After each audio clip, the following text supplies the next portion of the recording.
Assalamualaikum warahmatullahi wabarakatuh.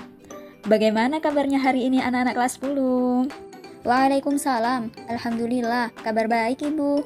Alhamdulillah kalau begitu. Hari ini kita pelajaran sejarah kebudayaan Islam ya anak-anak. Kita memasuki bab yang ketiga, yaitu perjuangan dakwah Rasulullah SAW di Madinah. Sebelumnya, kita sudah membahas kondisi masyarakat Madinah sebelum Islam. Nah, sekarang kita membahas tentang dakwah Rasulullah SAW di Madinah.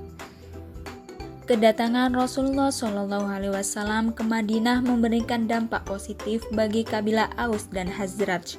Meskipun tidak bisa menghilangkan sisi fanatisme kesukaan sepenuhnya, setelah Nabi Muhammad SAW hijrah ke Madinah, perkembangan Islam di kota tersebut mengalami kemajuan.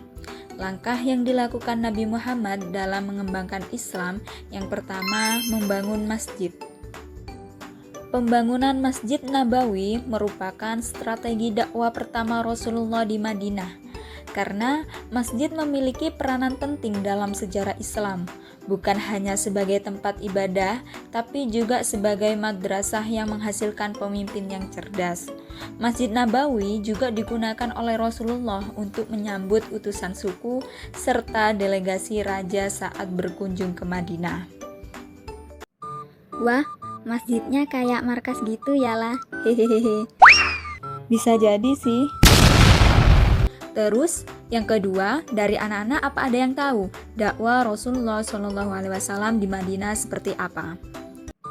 Bu, Lala, apakah kamu tahu yang kedua dakwah Rasulullah SAW itu apa? Waduh, aku ya gak ngerti toh. Ya udah sih, kita dengerin penjelasan dari ibunya saja ya. Yang kedua yaitu mempersatukan kaum muhajirin dan ansor.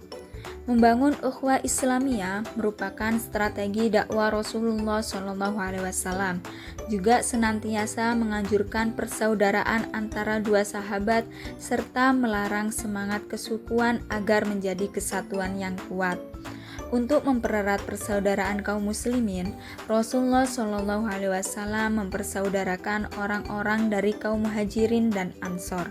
Sebagai contoh, Rasulullah SAW mempersaudarakan Ibnu Mas'ud dan Sa'ad bin Mu'az, kepala suku Aus.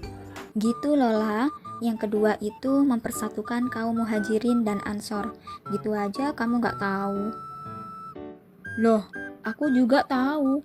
Kan barusan wis dijelas nih ibu. Sudah, jangan ramai. Mari kita lanjutkan pembahasan yang ketiga, yaitu menyusun undang-undang. Nabi Muhammad SAW menetapkan sebuah undang-undang yang dikenal dengan Piagam Madinah yang memuat ketetapan mengenai hak dan kewajiban bagi kaum muslim dan non-muslim. Pembentukan masyarakat Madinah dapat diartikan sebagai terbentuknya negara Islam yang memiliki unsur sebagai berikut. Yang pertama yaitu Nabi Muhammad SAW sebagai kepala negara. Yang kedua, kota Madinah sebagai wilayahnya. Yang ketiga, Piagam Madinah sebagai undang-undang dasarnya. Dan yang keempat, orang Islam, Yahudi, dan menyembah berhala sebagai rakyatnya. Piagam Madinah dijadikan landasan dalam perkembangan Islam dan kekuatan politik. Kurang berapa ini ya lah? Kok banyak kali ya? Gak oleh ngono toh, Ca. Kita harus tetap menyimak penjelasan dari ibunya. Selanjutnya yaitu menciptakan kesejahteraan umum.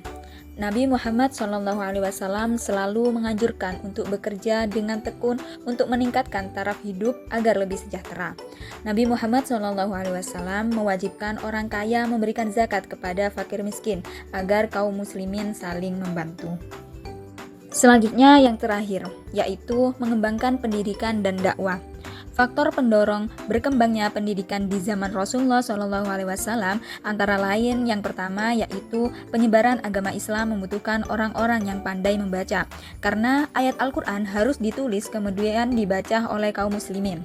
Yang kedua yaitu Islam menyebarkan berbagai ajaran seperti sejarah, hukum, politik, ekonomi, dan sosial kemasyarakatan. Yang ketiga yaitu ayat Al-Quran banyak yang menerangkan keharusan umat manusia berpikir tentang alam semesta. Dalam menyampaikan ajarannya di Madinah, Rasulullah SAW lebih mengutamakan pada pemberian contoh dengan tingkah laku dan perbuatannya sehari-hari, seperti hidup sederhana, bertutur kata lembut, serta mencintai masyarakatnya. Seruan dakwah yang disampaikan Rasul kepada umat manusia selalu dilakukan dengan damai tanpa kekerasan.